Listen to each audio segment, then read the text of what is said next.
Hey, have you ever had one of those days where you just feel blank, like you're going through the motions, checking off your daily to-do list, but inside, the volume is completely turned down? Or maybe it's the exact opposite for you. Maybe you feel everything so intensely that you just shut down completely just to survive the day. If that sounds familiar, I need you to know you aren't broken. You're just experiencing what psychologists call emotional avoidance. And honestly, it's completely normal. You see, we are literally wired to protect ourselves from pain. When life gets too heavy, your brain's defense mechanism kicks in. It basically says, nope, we don't have the capacity for this right now. And it shoves those heavy feelings into a mental closet. But here's the catch. You can't selectively numb your emotions. When you subconsciously numb the sadness, the stress, or the grief, you accidentally numb the joy, the excitement, and the connection too. So, how do we get back in touch?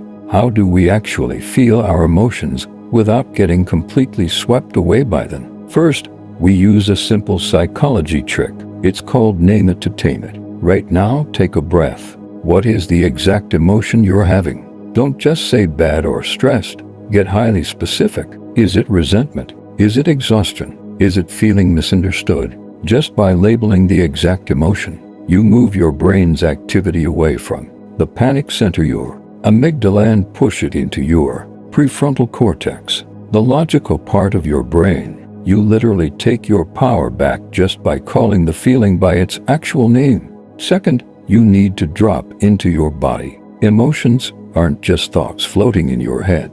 They are physical sensations. Psychologists call this somatic tracking. Notice where the feeling actually lives. Is your chest tight? Is your jaw clenched? Does your stomach feel like it's tied in a knot? Don't try to fix it. Just notice it. And here is the secret. Sit with that physical feeling for exactly 90 seconds.